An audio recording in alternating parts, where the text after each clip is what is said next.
स्वागत है दोस्तों। आज हम सी जी टेट 2022 पेपर फर्स्ट का आंसर देखेंगे। गणित पार्ट को देख रहे हैं अभी। ये तीसरा वीडियो है। सूचना के ज्ञात अंशों को एक साथ रखना तथा ज्ञात से अज्ञात की ओर बढ़ना। तो इसमें दो चीज़ें दी गई है। पहला है सूचना ज्ञात अंशों को एक साथ रखना और ज्ञात से अज्ञात की ओर बढ़ना। तो ज्ञात से अज्ञात की ओर आगमनात्मक विधि और संश्लेषणात्मक दोनों विधि में होता है, परंतु ज्ञात अंशों को एक साथ रखना है। संश्लेषण का मतलब होता है जोड़ना, विश्लेषण का मतलब होता है टुकड़ों में तोड़ करके उसे अध्ययन करना। तो यहाँ संश्लेषणात्मक विधि होगा, क्योंकि इसमें एक साथ रख करके ज्ञात से अज्ञात की ओर बढ़ना है। तो ऑप्शन बी एकदम सही है। दूसरा क्वेश्चन है कि 6 सेंटीमीटर गुणित 5 सेंटीमीटर मतलब 6/5 माप के आकार का कागज़ है। उसमें से कागज़ किसी हिस्से को मोड़ा जा रहा है 3/2 में सेंटीमीटर में। तो बचे हुए कागज़ का क्षेत्रफल, तो एकदम सरल क्षेत्रफल निकाल लेंगे। 5 छक्का 30 हो जाएगा और इसका 2 तिया 6 हो जाएगा। 30 से 6 को हम घटा देंगे, 24 सेंटीमीटर बचा हुआ भाग बचेगा। गणित अधिगम का मूल्यांकन मूलतः होना चाहिए। तो निधनात्मक, योगात्मक, रचनात्मक, उपरोक्त सभी आंसर करेक्ट है। आगे देखते हैं। प्रश्न क्रमांक 94 है, निम्नलिखित में से क्या गणितीय शिक्षण के मूल्यांकन का आयाम नहीं है टाइप क्वेश्चन बहुत सारे आए हैं। तो पहला है संचार, स्वरूप और कार्य पद्धति, गणित के प्रति अरुचि और गणितीय तर्क शक्ति। तो ऑप्शन सी नकारात्मक है, अर्थात गणित के प्रति अरुचि। रोहित को अनुभव होता है कि वर्ग एक समचतुर्भुज और आयत दोनों है। यह चिंतन के किस चरण पर है? तो रोहित वर्ग को समचतुर्भुज और आयत के समान महसूस कर रहा है, देख रहा है, अर्थात वह उन दोनों के बीच संबंध स्थापित कर रहा है। तो इसका आंसर संबंध हो सकता है। ऐसे प्रश्नों पे एकदम कन्फर्म नहीं हुआ जा सकता, लेकिन संबंध ही है। दो समपूर्णांकों का योग सदैव सम होता है, किस विधि से यह सिद्ध किया जा सकता है? एकदम आसान सा क्वेश्चन। प्रत्यक्ष उत्पत्ति अर्थात प्रत्यक्ष विधि के द्वारा। आयतन और द्रव्यमान के बीच क्या संबंध है? देखो, कोई आकृति या कोई बाल्टी है, अब उसमें कितना द्रव्यमान होगा? अगर हम रुई भरते हैं तो वो हल्का होगा, और उसमें ज़्यादा घनत्व की चीज़ें जैसे पत्थर अगर भर दिया जाए तो उसका द्रव्यमान अधिक होगा। तो इसका ए ऑप्शन, मास बराबर वॉल्यूम गुणित डेंसिटी, यही इसका सही आंसर होगा। प्रश्न 98, मौखिक उदाहरण विद्यार्थियों में किस शक्ति को विकसित करता है? तो विचार शक्ति, तर्क शक्ति, कल्पना शक्ति, तीनों एकदम सही आंसर है। तो उपरोक्त सभी होगा। गणितीय शिक्षण में सांप और सीढ़ी खेल उपयोग अत्यधिक उपयुक्त होता है उन अवधारणाओं को विकसित करने के लिए जो संबंधित है। तो सांप सीढ़ी में संख्याएं प्रमुख है। संख्याओं को नॉलेज के लिए सांप सीढ़ी का खेल आवश्यक होता है, या प्राइमरी में सांप सीढ़ी का खेल को महत्व दिया जाता है। तो संख्याएं होंगी। 100 नंबर का क्वेश्चन, वर्गमूल ज्ञात करना है। तो वर्गमूल ज्ञात करने से अच्छा है कि जो ऑप्शन में प्रश्न दिया है उसी का गुणा करके देख लिया जाए कि क्या उत्तर आता है। तो सेम संख्या का सेम के साथ गुणा करके हम देखते हैं, तो पहला ही ऑप्शन सही उत्तर आ रहा है। तो ऑप्शन ए एकदम सही उत्तर होगा। अब है 101 क्वेश्चन, एक लड़का 20 मिनट में 960 शब्द टाइप कर सकता है, तो प्रति घंटे उसकी टाइपिंग स्पीड क्या होगी? एकदम सरल क्वेश्चन है। 20 मिनट 1 घंटे में 60 मिनट होते हैं, मतलब 3 से गुणा कर देंगे 960 का, तो प्राप्त हो जाएगा हमको 2880। एक घनाभ का आयतन, घनाभ जिसमें लंबाई, चौड़ाई और ऊंचाई तीनों होता है, तो उसका आयतन ज्ञात करना है। तो तीनों का आपस में गुणा कर देंगे हम, तो 1344 सेंटीमीटर इसका उत्तर निकल करके आएगा। किस मॉडल में चरण दर चरण? प्रोग्रामिंग मॉडल एकदम करेक्ट आंसर। बैंकिंग मॉडल मतलब रटना होता है, थोपना होता है। प्रोग्रामिंग मॉडल का मतलब होता है किसी प्रक्रिया या प्रोग्राम के द्वारा भिन्न 3.16 को प्रतिशत में बदलिए। तो प्रतिशत में बदलने के लिए 100 से हम उसका गुणा कर देंगे। तो 100 से हम गुणा करते हैं तो देख लो, 16 को कटाएंगे 6.25 निकलेगा, उसका गुणा करेंगे तो 18.75% आ जाएगा, मतलब 16 भाग में से 3 ऐसा। निम्नांकित में से कौन सा संबंध सही है? तो ये विज्ञान का क्वेश्चन है, 9वीं 10वीं 11वीं 12वीं सभी में हमको मिल जाएगा। चाल बराबर दूरी बटे समय। निम्नलिखित में से गणित की प्रकृति का संबंध किससे नहीं है? फिर से नहीं है वाला क्वेश्चन। शुद्धता एकदम जरूरी है, एक्यूरेट रहता है आंसर गणित का। विशिष्ट क्रम रहेगा ही, सीक्वेंस रहता ही रहता है।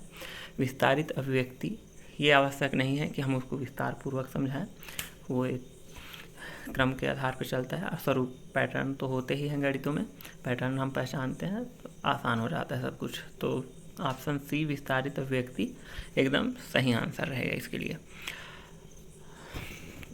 भिन्न दिया हुआ है, उसका दोनों भिन्नों का भाग, तो भाग निकालने के लिए उसको एक किसी भी साइड के एक अंकों को व्युत्क्रम कर देते हैं, मतलब उल्टा करके गुणा कर देते हैं। तो देखो यहाँ पास पहले उसको साधारण भिन्न में बदलेंगे तो 11/4 और 9/8 हो जाएगा।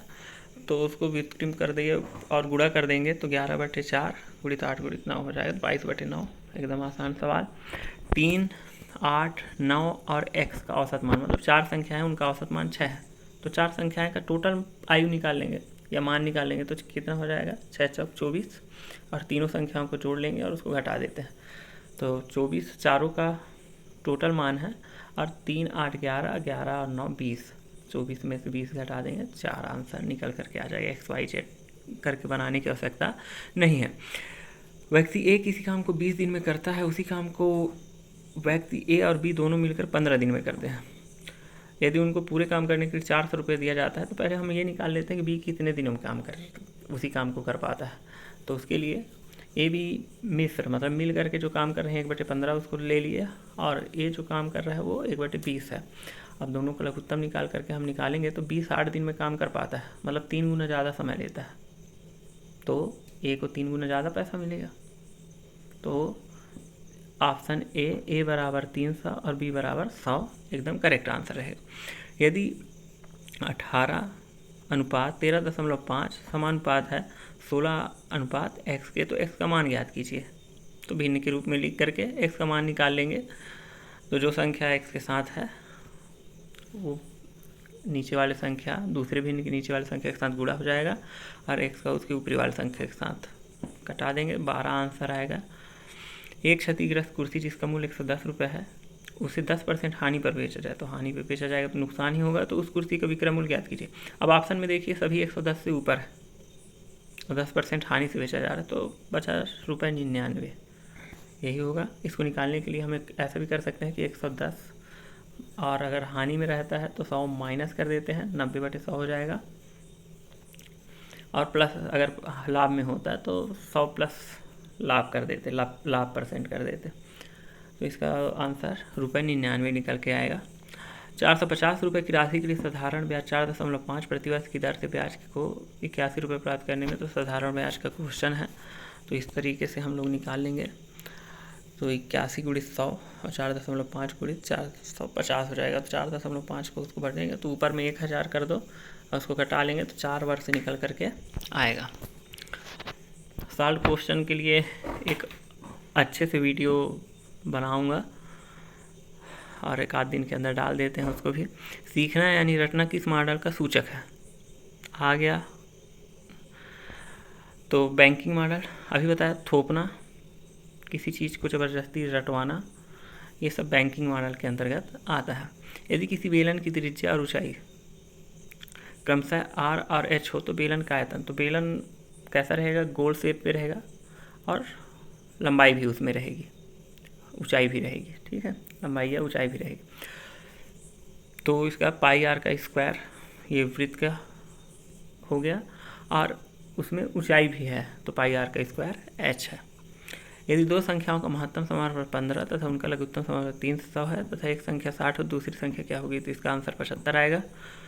निम्नांकित भिन्न को बढ़ते क्रम में लिखिए, तो इसका एक सरल तरीका होता है कि या तो सभी भिन्नों को 100 के साथ गुणा करके देख लिया जाए, या तो ऊपर वाली संख्या के साथ शून्य का गुणा करके उसको भाग दे दिया जाए डायरेक्ट, या तो जिस संख्या को भी हम निकाल रहे हैं तो पहले भिन्न के साथ नीचे की सभी संख्याओं को गुणा कर दिया जाए, जो कि काफ़ी लंबा है तो सबसे अच्छा 100 के साथ गुणा कर दिया जाए या शून्य के साथ गुणा करके भाग दे दिया जाए। तो इसका आंसर आएगा C 5/11, 9/14, 3/4। सोच की वृद्धि और गणितीय संकल्पनाओं के विकास के बीच एक निकट संबंध में किस संबंध को किसमें स्थापित किया जाता है। सोच की वृद्धि, जितना हम अनुसंधान करेंगे, खोज करेंगे, उतना ही ज़्यादा हम अपनी सोच में वृद्धि पाएंगे और गणितीय संकल्पनाओं का विकास भी अनुसंधान से होगा। जितनी संकल्पनाएं हैं, अनुसंधान, खोज इन्हीं से हो पाया है। तो ऑप्शन सी एकदम करेक्ट आंसर है। प्रत्येक अभाज्य संख्या के 2 गुणनखंड होते हैं। अभाज्य संख्या जैसे 3, 7, तो ये तो वो 1 से विभाजित होते हैं या तो स्वयं से विभाजित। 2 गुणनखंड होते हैं। प्राथमिक स्तर पर इसे सिद्ध करने के लिए किस पद्धति का पालन किया जाएगा?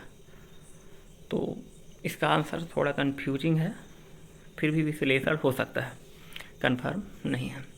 कौन सी अवधारणा अधिक अमूर्त है? अमूर्त तो ज्यामिति संरचनाएं हमको घर में, बाहर, बहुत सारी चीज़ों में दिखाई देती है, सब्जियों में, इन सभी चीज़ों में, तो ये ज़्यादा अमूर्त नहीं है। बीजगणित ये सबसे अधिक अमूर्ती संकल्पनाएं हैं, अवधारणाएं हैं, XYZ पे आधारित होता है। संख्यात्मक, संख्याओं को भी हम पत्थरों से, कंचों से हम मूर्त रूप में उसे समझा सकते हैं। तो ऑप्शन बी बीजगणित एकदम करेक्ट आंसर रहेगा। लास्ट क्वेश्चन है, गेंद, संतरा जैसे त्रिविमीय आकार की वस्तुओं का उपयोग करके गोलाई की अवधारणा का विकास करना इस पहलू का उदाहरण है। तो 3 ऑप्शन है, सोपान क्रमिक संरचनाएं, विशिष्ट से व्यापक की ओर, मूर्त से अमूर्त की ओर। तो ये मूर्त से अमूर्त की ओर, क्योंकि हम उपयोग कर रहे हैं, उन चीज़ों को हम इस्तेमाल कर रहे हैं प्रत्यक्ष रूप से, तो मूर्त से अमूर्त की ओर ये उत्तर सही होगा। Thank you, please subscribe and like.